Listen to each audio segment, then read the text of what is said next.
어제 우리 중고등부 친구들이 온라이트를 했습니다.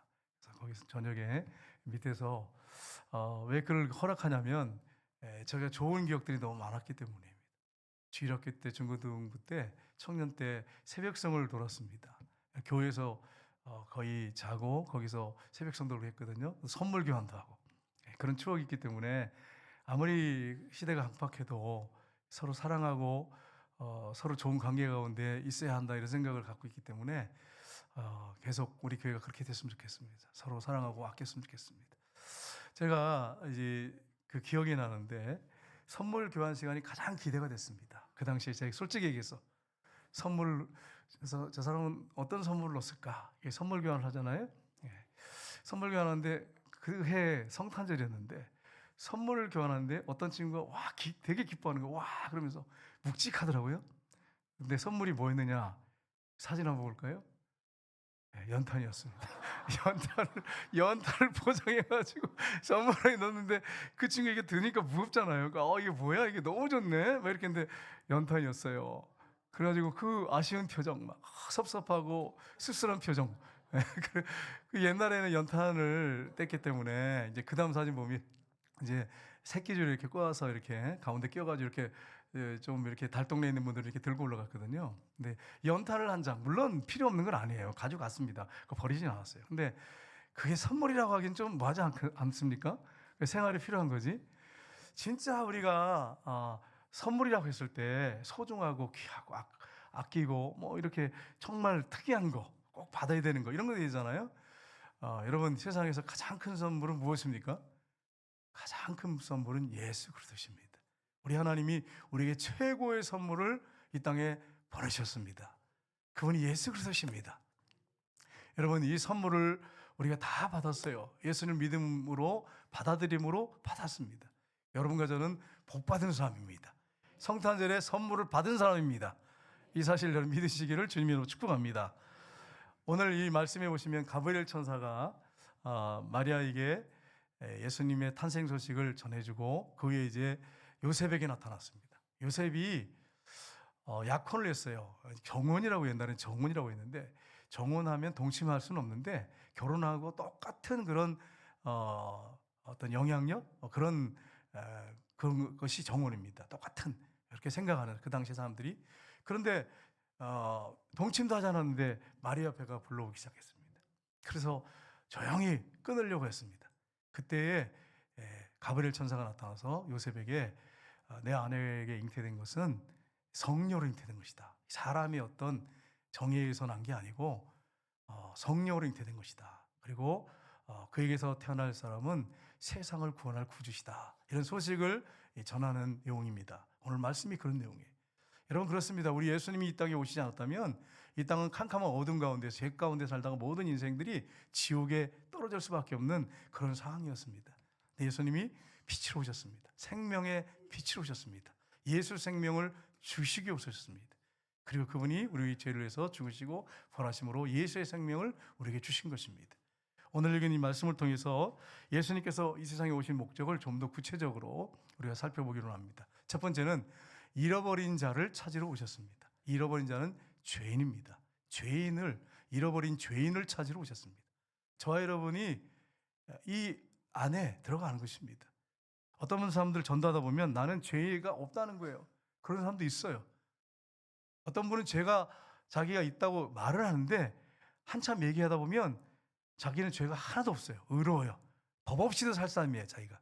그렇게 얘기하는 사람이 있어요. 겉으로는 나도 죄인이죠. 죄인이죠. 그건 입으로만 하는 발린 소리고요. 진짜로는 자기가 죄가 없다고 생각하더라고요. 내가 무슨 그렇게 지옥 갈 죄가 있어? 이렇게 착각하는 사람들이 있더라고요.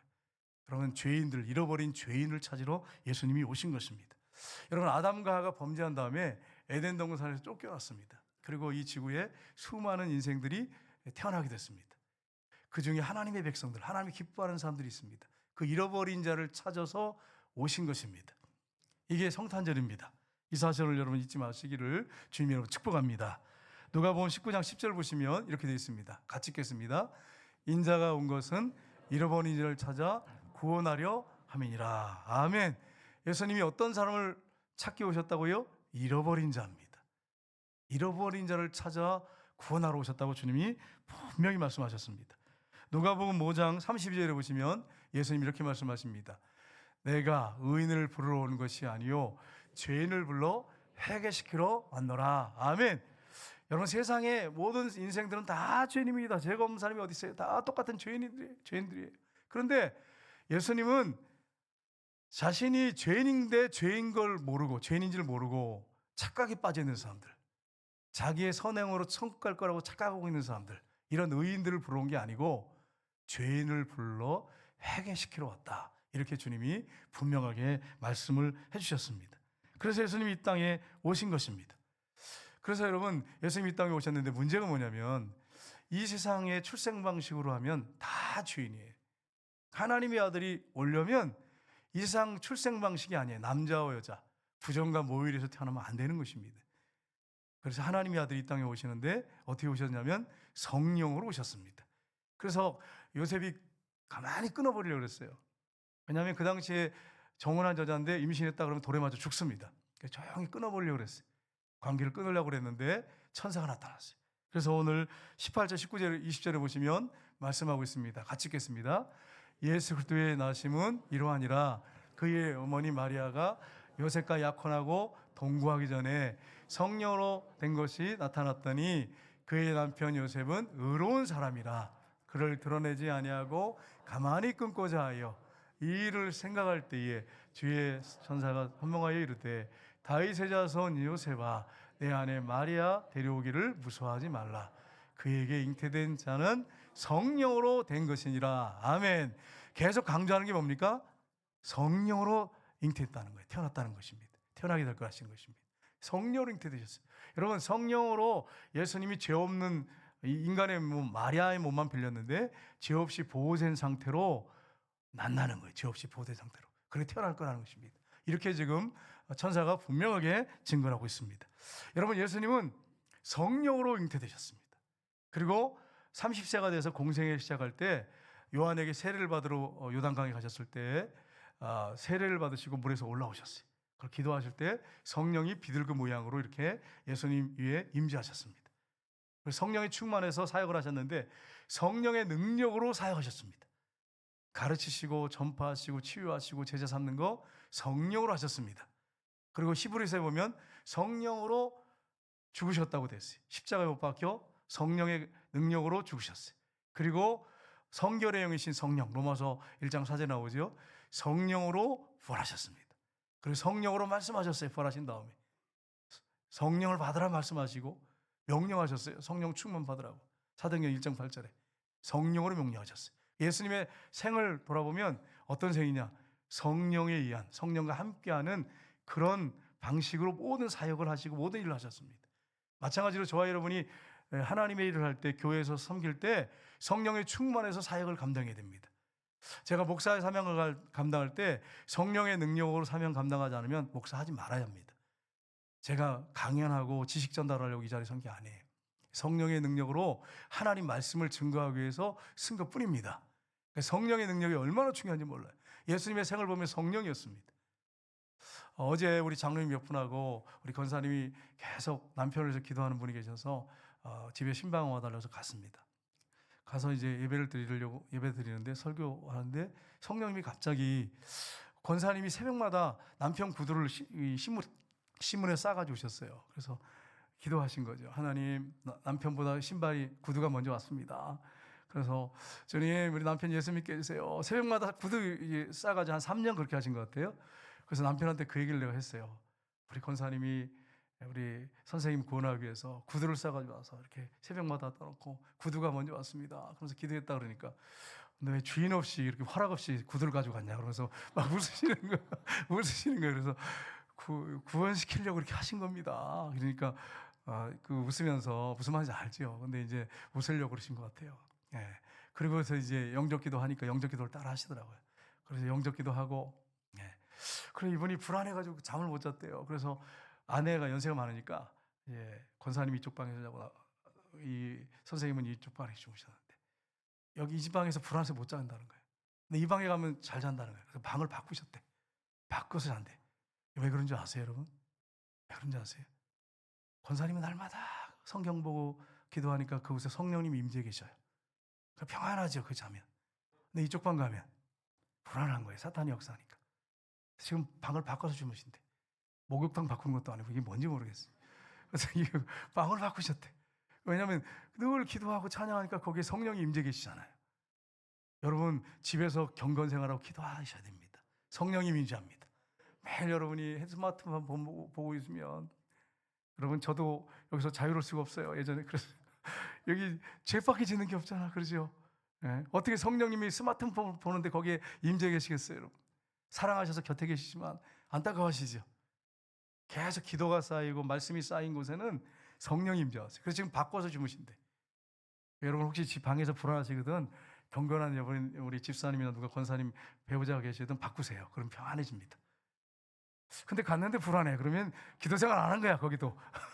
여러분, 기도하고 말씀 보고 하는 그 방은 성령이 임재 계세요. 교회에서 왜 기도가 잘 되냐면 늘 기도하기 때문에 성령님 임재 계시기 때문에 그렇습니다. 그래서 그분이 순수하게 이렇게 따라서 영적으로 큰 소리를 하시더라고요. 너무 감사한데 조만간에 교회 나올 줄 믿습니다. 네, 믿어요. 우리 장로님들도 확신 가운데 그로 돌아왔어요. 여러분, 성령께서 적용하고 계시고 실행하고 계십니다. 우리 예수님이 잃어버린 일 찾아오셨어요. 그리고 십자가 지고 부활하셨는데 그 후에 성령께서 계속해서 이걸 적용하시고 실행하고 계십니다. 그러니까 성령의 능력으로 여러분과 제가 영혼을 구원해야 됩니다. 전도해야 되는 것입니다. 두 번째는 자기 백성을 죄에서 구원하기 위해서 오셨습니다. 죄에서 구원하기 위해서, 천국 보내기 위해서 오신 것입니다. 여러분, 우리가 죄로 인해서 지옥 가는 것이 당연한 것입니다. 그 지옥은 불이 너무너무 뜨겁습니다. 여러분, 성탄절날 지옥 얘기해서 죄송합니다. 근데 지옥 가면 안 되기 때문에 그래. 그 지옥에 들어가면 불이 꺼지지 않아요. 그 불이 꺼지지 않아. 가스불보다 더 뜨거워요. 6,000도 7,000도 유황불이에요. 그 불 속에 들어갔는데 죽지 않아. 쉬는 시간이 없어. 먹는 그런 시간도 없어. 천년 만년 어떤 그 후에는 풀려나리라 그 소망도 없어. 약속도 없어. 영원히 그 불 속에 살아야 돼. 여러분 생각해 보세요. 얼마나 끔찍한 일입니까? 끝도 없는 시간 속에서, 불 속에서 영원히 살아야 돼. 가장 불쌍한 사람은 누구냐면 지옥 가는 사람입니다. 오늘 이 설교를 듣는 분 중에 한 분도 지옥 가는 분이 없기를 주님 이름으로 축복합니다. 여러분과 저를 지옥 보내지 않기 위해서 예수님이 오신 것입니다. 죄에서 구원해서 천국 보내기 위해서 오신 것입니다. 그래서 예수님이 십자가 못 박혀 죽으시고 부활한 것입니다. 오늘 21절 보시면 이렇게 되어 있습니다. 같이 읽겠습니다. 아들을 낳으리니 이름을 예수라 하라. 이는 그가 자기 백성을 그들의 죄에서 구원할 자심이라 하니라. 아멘. 예수님이 이름의 뜻이 뭐라고요? 이는 그가 자기 백성을 뭐해서? 그들의 죄에서 구원할 자심이라. 천국은 어떤 사람이 들어가느냐? 죄가 하나도 없는 의인이 들어갑니다. 근데 이 지구상에는 한 명도 그런 사람이 없잖아요. 다 죄인이에요. 두 번째는 죄가 있는데 아무리 죄가 많아도 용서받은 의인이 들어갑니다. 그게 천국이에요. 이걸 위해서 오신 것입니다. 그래서 예수님은 자기 백성을 죄에서 구원하기 위해서 오신 것입니다. 여러분, 요한일서 1장 7절을 보시면 예수님께서 십자가에 죽으시고 부활하셨어요. 그 예수님의 보혈의 피가 얼마나 능력이 있는지 우리 같이 읽겠습니다. 그가 빛 가운데 계신 것 같이 우리도 빛 가운데로 행하면 우리가 서로 사귐이 있고 그 아들 예수의 피가 우리를 모든 죄에서 깨끗하게 하실 것이요. 아멘. 예수님의 십자가에 흘리신 피가 어떤 죄에서 깨끗하게 하신다고요? 모든 죄. 일반적인 그런 이건 안 될 거야. 이런 죄는 용서 안 돼. 이런 게 아니고 회개하고 정말 진심으로 회개하고 돌이키면 모든 죄에서 깨끗하게 하실 것이요. 이사야서 보면 흰눈같이 양털같이 깨끗하게 없는 것처럼 덮어주신대요. 그 보혈을 씻어주신대요. 예수님의 보혈의 피가 그렇게 능력이 있습니다. 보혈의 피는 능력이 있어요. 여러분, 고린도전서 15장 10절을 보시면 이렇게 말씀합니다. 같이 읽겠습니다. 그리스도께서 다시 살아나신 일이 없으면 너희 믿음도 헛되고 너희가 여전히 죄 가운데 있을 것이요. 아멘. 어떻게 예수님의 보혈의 피가 우리를 모든 죄에서 깨끗하게 씻을 수 있습니까? 그 증거물이 뭡니까? 증거가 뭡니까? 예수님의 부활입니다. 그가 부활하심으로 말미암아 우리의 모든 죄가 깨끗하게 용서받은 것입니다. 만약에 부활하지 않았다면 우리는 여전히 죄 가운데 증거할 게 없잖아요. 증명할 게 없잖아요. 부활하심으로 우리의 모든 죄가 깨끗하게 다 용서받았다는 거, 용서해 주신다는 그런 확실한 증거가 뭐냐면 부활입니다. 이걸 여러분 잊지 마세요. 계시록 1장 5절을 보세요. 이렇게 말씀하고 있습니다. 같이 읽겠습니다. 또 충성된 증인으로 죽은 자 가운데서 먼저 나시고 땅의 임금들의 머리가 되신 예수 그리스도로 말미암아 은혜와 평강이 너희에게 있기를 원하노라. 우리를 사랑하사 그의 피로 우리 죄에서 우리를 해방하시고. 아멘. 예수님의 그 피가 우리를 어디서 해방시킨다고요? 죄에서 해방시킨단 말이에요. 그래서 여러분, 예수 믿는 사람들, 죄를 회개하고 돌이키는 사람들은 그 보혈을 씻어서 죄에서 해방감 속에 살아요. 자유함 가운데 살아요. 하나님과 화목한 삶을 살아요. 하나님과 마음과 마음이 통할 수 있는 그런 마음으로 살 수 있도록 만들어주세요. 이게 얼마나 큰 축복입니까? 여러분과 제가 이런 은혜를 받았습니다. 구원을 받았습니다. 여러분, 사진 한번 볼까요? 예. 왜 갑자기 설교 시간에 KFC 할아버지를 띄워놓을까? 그 다음 사진 볼까요? 예, 그 다음 사진. 예, 이 할아버지인데, 예, 그 다음 보겠습니다. 예, KFC 창업주 회장님이세요. 샌더슨 회장님이신데, 뭐라고 이분이 얘기하냐면, 더 닮아져 없어질지언정 녹아서 없어지지 않으리라. 목사님이 예전에 과거에 하신 명언이에요. 그 목사님 말씀을 그대로 그냥 인용하는 거예요.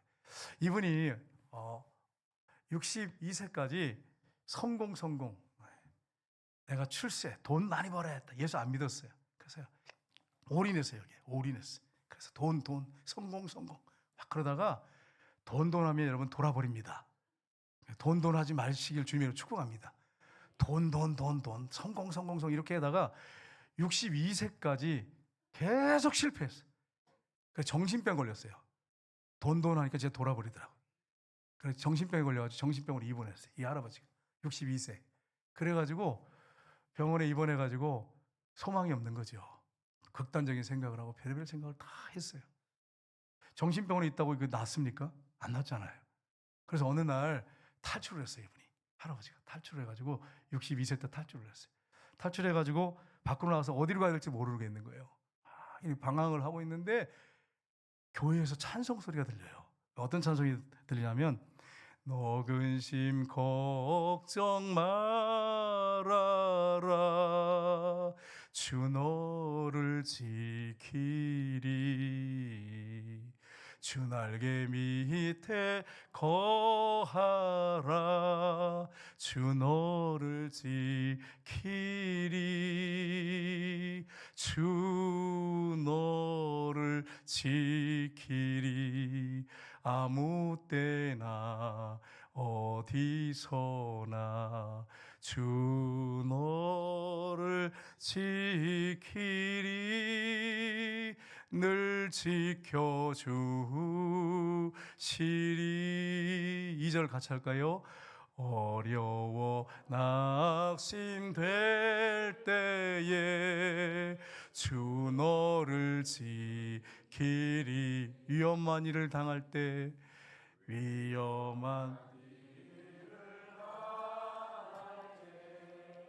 주 너를 지키리 주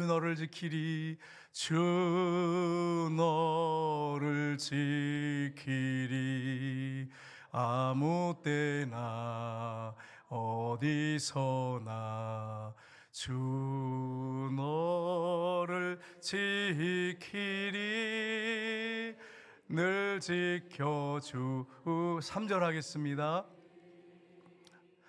너 쓸 것 미리 하시고 주 너를 지키리 구하는 것을 주시며 주 너를 지키리 주 너를 지키리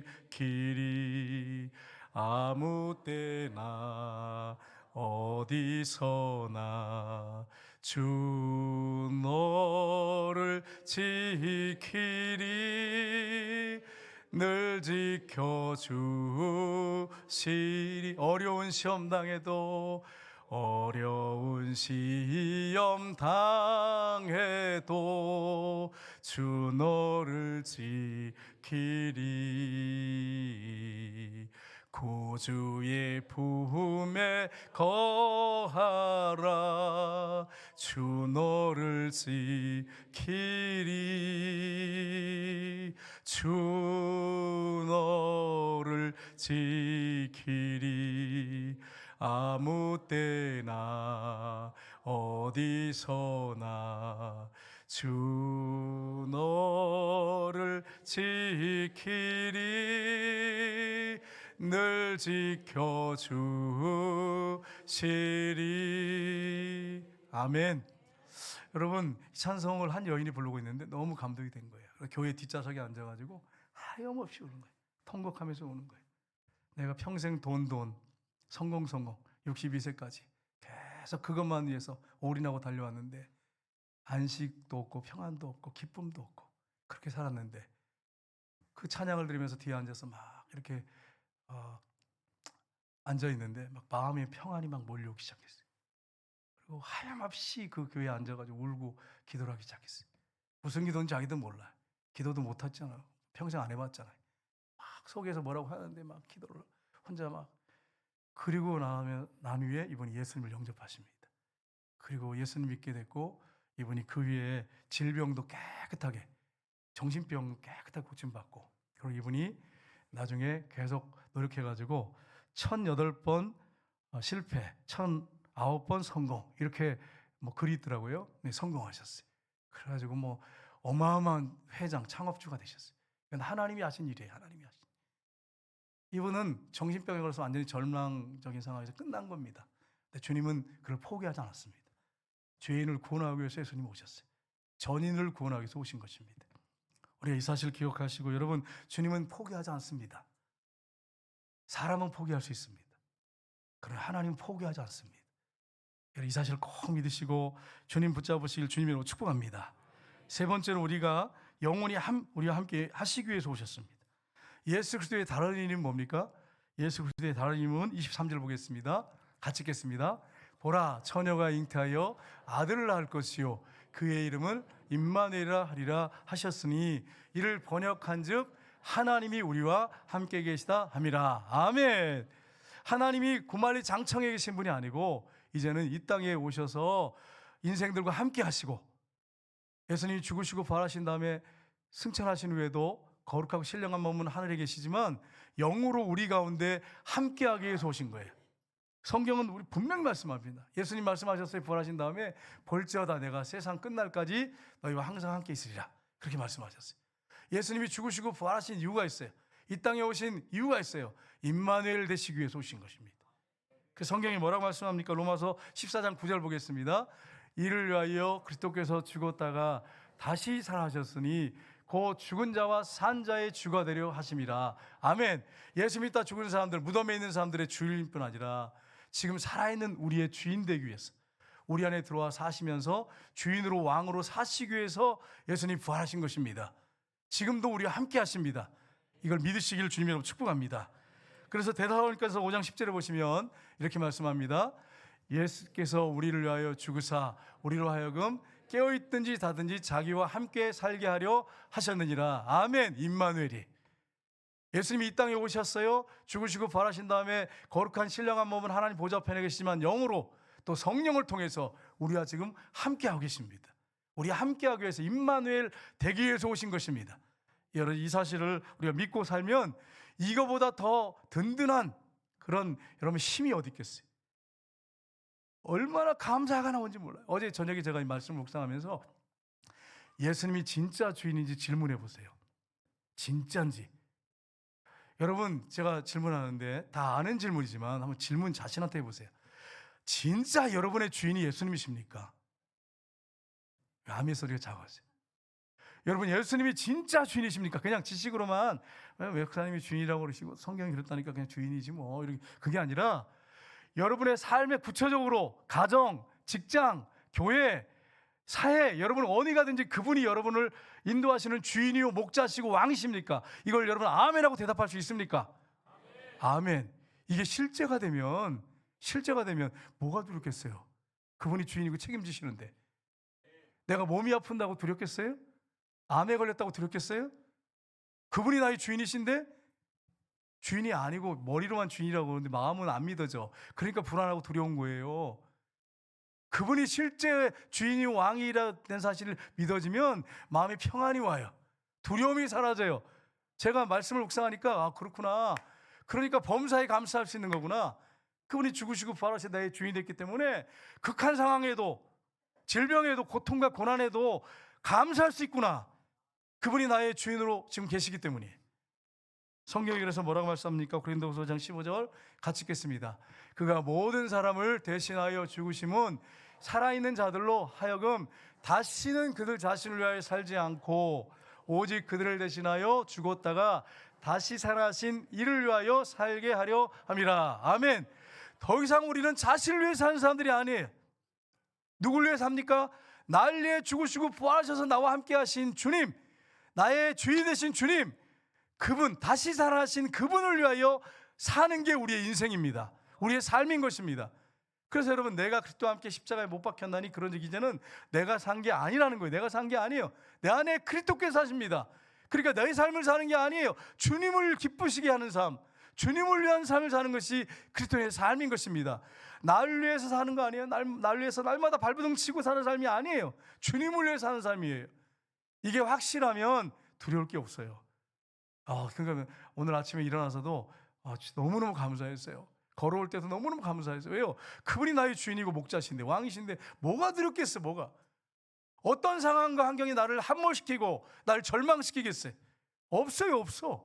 그분이 주인이고 왕이면 실제가 되면. 한 목사님하고 사모님이 싸웠으면 크게 싸웠습니다. 우리 가정 아니에요. 여러분 오해하시면 안 돼. 되게 대판 싸웠어요. 싸워가지고요 목사님이 가만히 생각해 보니까 자기 잘못했거든요. 그래서 여보 미안해 용서해줘. 그랬더니 사모님이 용서 못해줘요. 미안해 용서해줘. 용서 못해줘요. 막 이렇게 화를 내는 거예요. 그러면서 뭐라고 하냐면 사모님이 용서 못해요. 왜냐하면 지난번에도 그랬고 이번에도 그렇고 용서해주면 또 그럴 거잖아요. 용서 못해요. 이러니까 목사님이 막 가슴에 비수를 꽂아준 거예요. 비수를. 목사님이 갈 데가 어디 있겠어요. 뭐 술집에 가겠어요. 노래방 가겠어요. 교회 와가지고 주여 그래서 막 울면서 용서를 안 한답니다. 용서를 안 한다. 그 우리 아내가 용서를 안 한다고 막 한참 우는데 감동을 막 주시더래요. 이렇게 가서 말해라. 감동을 주시더래요. 그래서 갔대요. 그래서 여보 당신 하나님 믿는 사람 맞아. 그랬더니 믿죠. 이렇게. 당신 진짜 믿는 사람이야. 믿죠. 이렇게 얘기하더래요. 여보 내 얘기 잘 들어봐. 하나님께서 10년 후에 나의 이런 모습을 그대로 놔두시겠어? 당신 정말 하나님 믿는다면 나를 다시 한번 용서해줘. 10년 후에 주님이 나를 변화시켜 놓으실 거야. 그러니까 갑자기 사모님 막 우시더래요. 우시면서 미안하다고. 알겠다고. 나도 죄인인데 당신 용서 못할 게 뭐가 있겠냐고. 당신 변화될 거 믿는다고. 그래서 막 울더라는 거예요. 여러분 그렇습니다. 우리에게 소망이 없어요. 여러분 겪어보셨잖아요. 배우자들을 살 때 여러분 그렇게 잔소리해도 안 변하잖아요. 안 변해. 누가 바꿔놔야 돼요? 주님이 함께 동행할 때 주님이 바꿔놓으세요. 주님이. 그러니까 여러분의 입으로 막 바꿔놓으려고 하지 마세요.